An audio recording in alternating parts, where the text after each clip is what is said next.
With so many shifts that are happening in our world right now, it's the new generation of leaders and leaders that are emerging in a whole new way, that are breaking the old rules and are really stepping into their own power and into their own awareness of how incredibly powerful they are.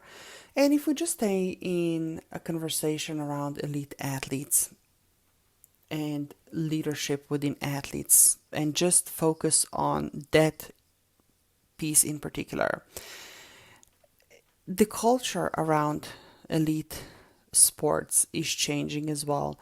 And nothing makes me happier than to see the era of just shut up and dribble slowly fading away. And I mean slowly because it couldn't be gone fast enough.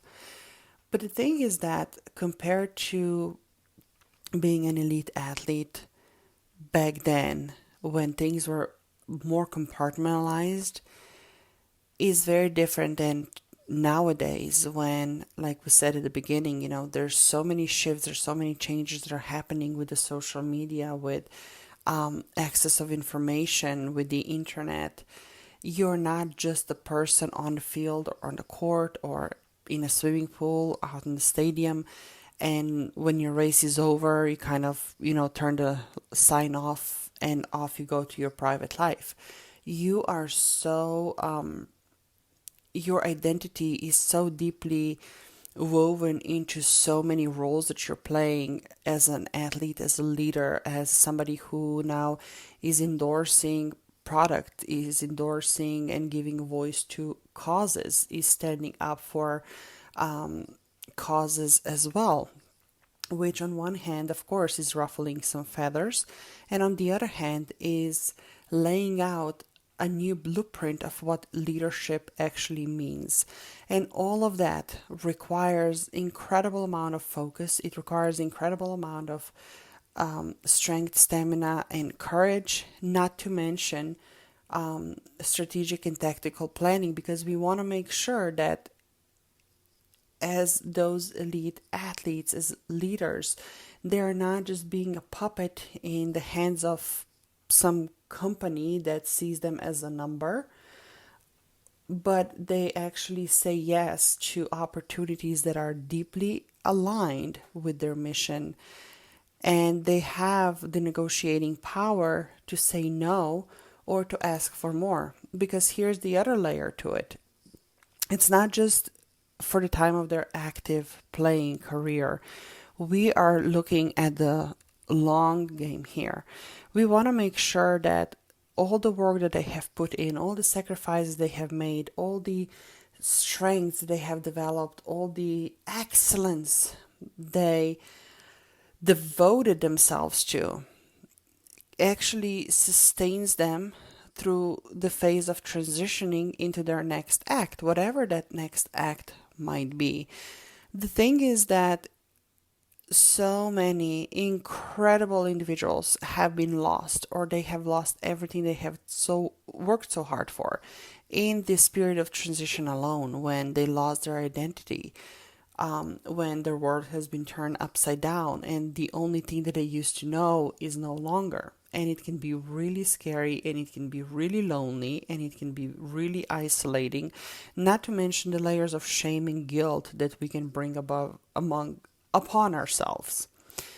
So now, as this transition occurs, with having the strength and having the right support and having the right strategic plan, now we can take what is right now and apply it to the future, where if we were to translate this into numbers, we literally can see the difference between having or not having potentially tens of millions of dollars in opportunities to then hold and move and turn around and invest in the causes that are meaningful to those individuals.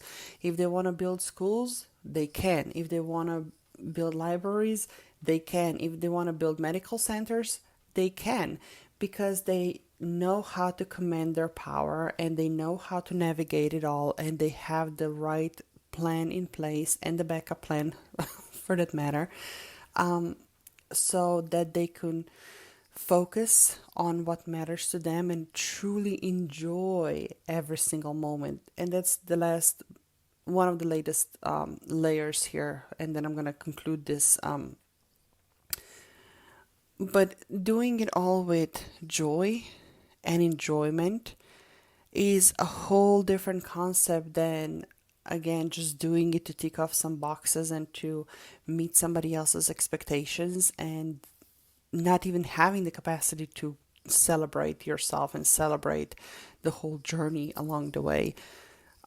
So when Diane and I look at our role as biostrategic counsel, as biostrategic advisory, as private mentors in Elite Mystique Agency, these are all the angles that we want to make sure are covered for the individuals that we get to work with, that we get to support, that we get to guide on their Dharma path. And the way we do it is literally inside out.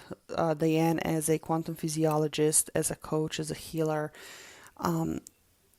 working from the nucleus of a cell, from the DNA and outwards, to me, when as a strategist, as a mentor, as a mystique, I then take this new vibratory frequency and destination path and realign the strategic and tactical aspects to harmonize, not only amplify the results immediately, but harmonize all the elements of these individuals. May it be a business model, may it be a game plan, may it be a home dynamic, may it be a private life.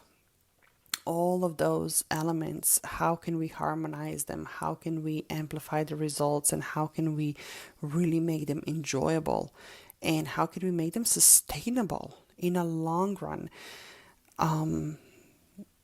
This is, and literally, even as I'm talking about it right now, this is simply scratching the surface of what Elite Mystique Agency, what do we believe in, what do we stand for.